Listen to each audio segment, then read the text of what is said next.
IndiHome, dekatkan pengalaman. Dari Telkomsel. Saya sama sekali tidak terbersit pikiran untuk mundur karena saya mendapatkan amanat dari muktamar ini untuk 5 tahun. Ada muktamar 34 yang lalu saya mendapatkan mandat 5 tahun dan akan saya jalani selama 5 tahun. Insya Allah saya sanggup. Maka saya sama sekali tidak terbersit pikiran untuk mundur. Nah, yang keempat, bahwa kalau dikatakan kemarin itu sebagai keputusan rapat Suriah, rapat harian Suriah yang punya konsekuensi akan memundurkan ketua umum, maka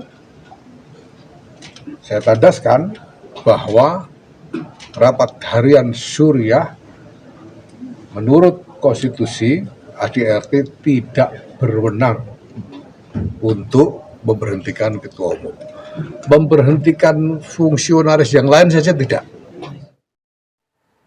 Sampaikan aja ya bahwa itu adalah di jajaran Suriah.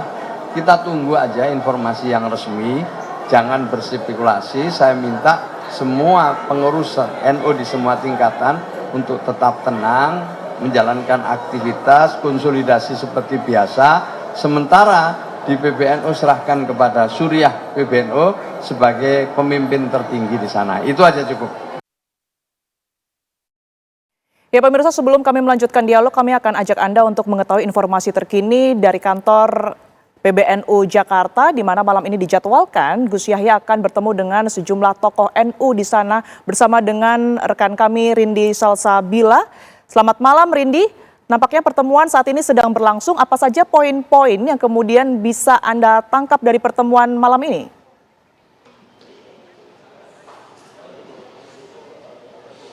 Ya, selamat malam Tiara dan juga pemirsa. Betul sekali bahwa pada hari ini Ketua Umum Pengurus Besar Nahdlatul Ulama yakni Yahya Khalil atau Gus Yahya mengadakan pertemuan dengan 76 kiai di lantai 8 gedung PBNU Jakarta Pusat. Adapun untuk pertemuan ini yang digelar di lantai 8 ini diadakan secara tertutup yang mana dijadwalkan pada pukul 19.30 waktu Indonesia Barat. Tadi berdasarkan informasi yang kami terima, memang sejumlah kiai NU yang diundang ini beberapa sudah ada yang tiba begitu di lantai 8, namun beberapa juga ada yang belum hadir begitu.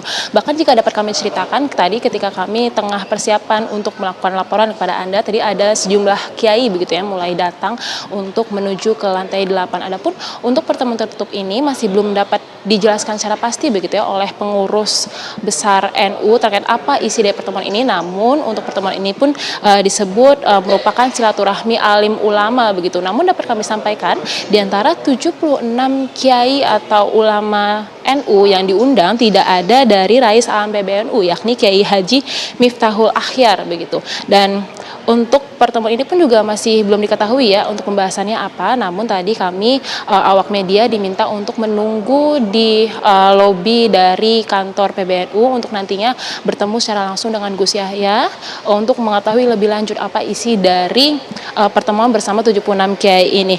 Dan untuk pertemuan ini pun juga sebagai informasi kembali memang dilakukan setelah Ketua Umum PBNU ini melakukan rapat koordinasi dengan sejumlah pimpinan wilayah NU dan kami pun juga sama-sama akan menunggu begitu ya Tiara dan juga pemirsa terkait apa isi dari pertemuan Gus Yahya dengan 76 kiai ini. Sementara kembali ke studio Tiara. Baik, terima kasih atas laporan Anda Rindi Salsabila langsung dari kantor PBNU Jakarta. Selamat bertugas kembali. Saya akan kembali ke Kiai Taufik. Kiai, baru saja kita dengar sama-sama ya bahwa pertemuan antara Gus Yahya dan juga sejumlah tokoh NU ini tengah berlangsung sekalipun tidak dihadiri oleh Rais Am, dan pertemuan tersebut ini berlangsung secara tertutup. Apa yang saat ini sebenarnya sedang dibahas Pak Kiai?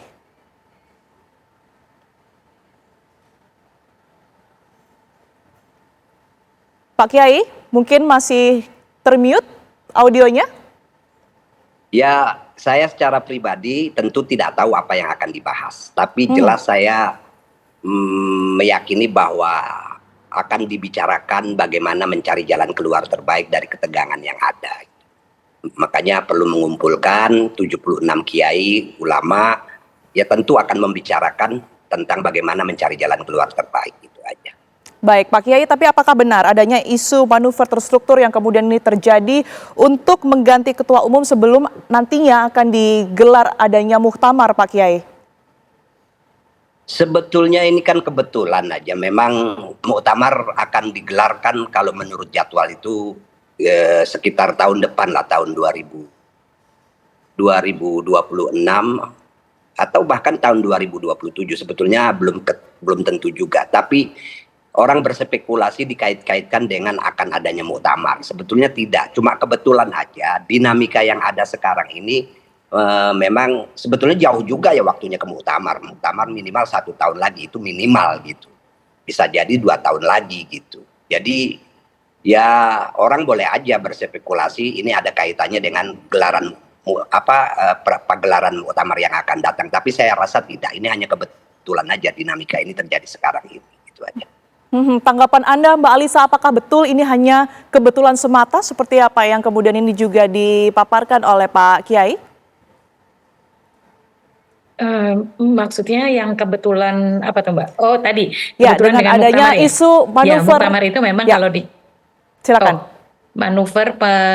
manuver pemakzulannya. Betul. Ya, jadi dinamika ini memang sesuatu yang tentu mendekati muktamar pasti banyak dinamika, itu pasti begitu ya. Dan biasanya itu memang 1 tahun sebelumnya sudah mulai terasa.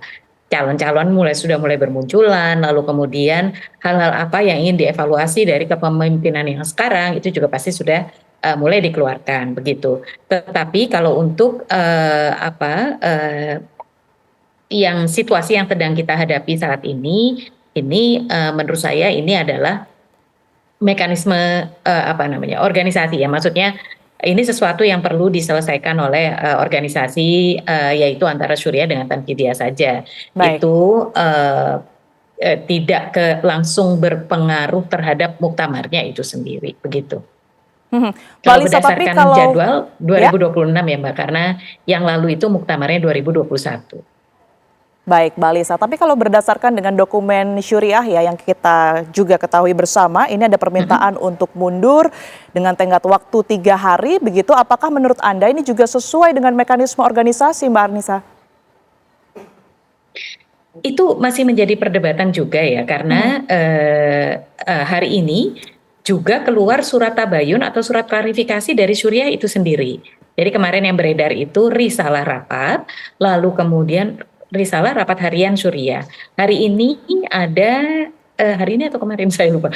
Hari ini mungkin ya, ada surat klarifikasi atau surat tabayun dari Syuriah yang ditandatangani oleh Wakil Rois Am Kiai Anwar Iskandar. Baik, Jadi, mungkin boleh dan di situ diinformasikan juga isinya? disebutkan bahwa suratnya belum ditandatangan. Itu yang disampaikan di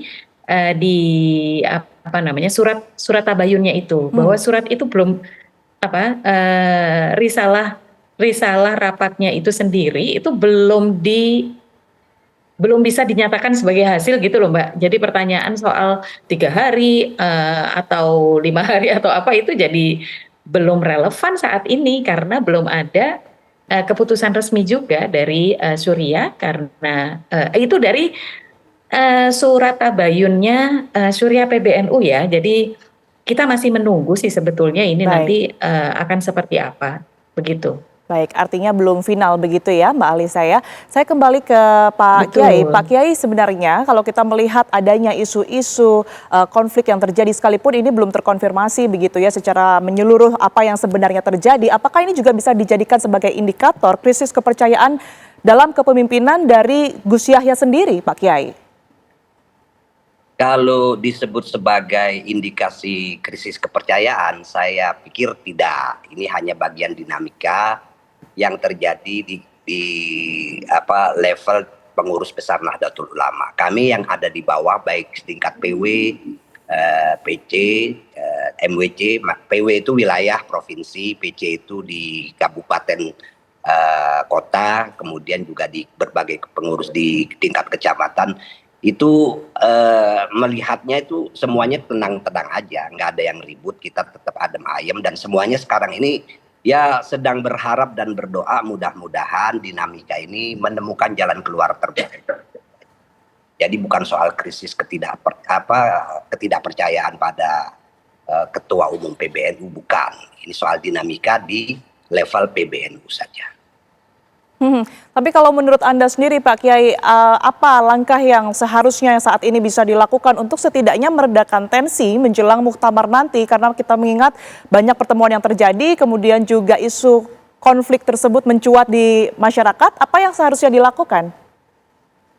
Ini semua pengurus NU itu sedang berikhtiar mencari jalan terbaik supaya isu ini atau dinamika ini sudah menemukan cair gitu loh, tidak tegang lagi.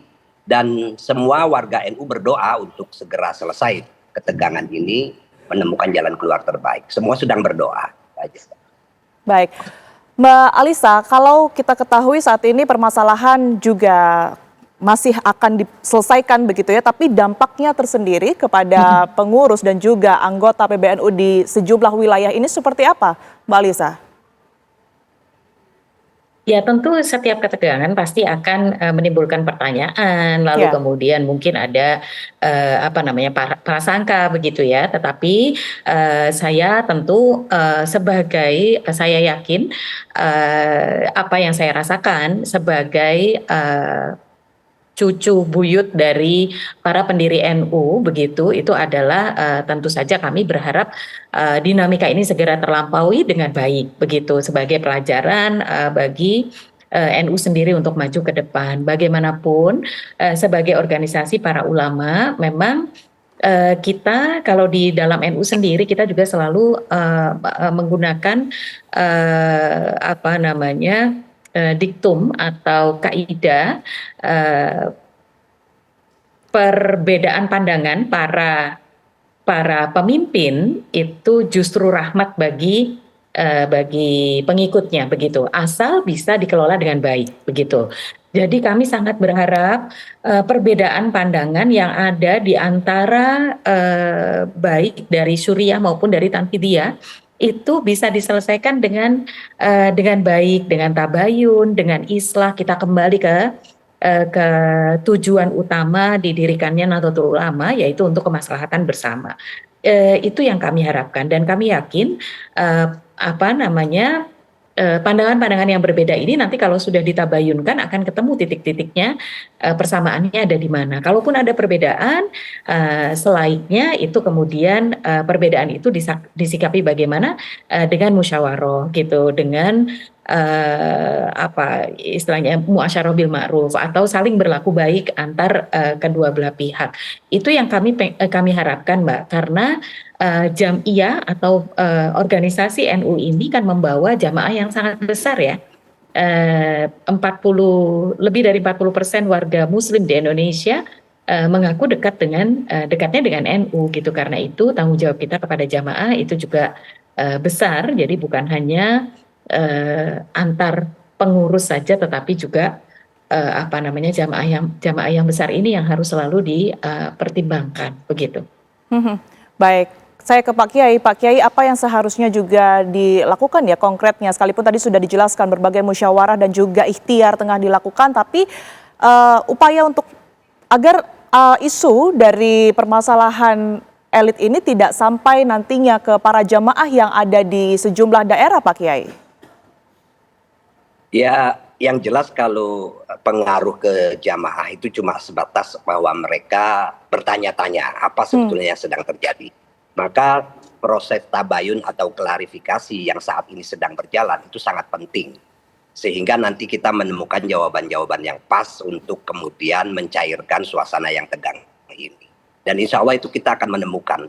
Karena kita yakin atau kami yakin bahwa mereka yang duduk di kepengurusan PBNU baik di jajaran Tanfidiyah ataupun di jajaran Suriah itu orang-orang yang arif, bijak, yang kalau sudah bertemu klarifikasi akan sepakat untuk mencari jalan keluar terbaik. Gitu. Baik, tentu jalan keluar terbaik tersebut juga yang kita harapkan. Terima kasih atas waktu dan juga perspektifnya setelah diberikan kepada kami di Apa Kabar Indonesia Malam, Pak Kiai Taufik dan juga Mbak Alisa. Sehat selalu semuanya. Assalamualaikum warahmatullahi wabarakatuh. Amin. Waalaikumsalam Waalaikumsalam warahmatullahi wabarakatuh. warahmatullahi wabarakatuh. Terima kasih Mbak Tiara.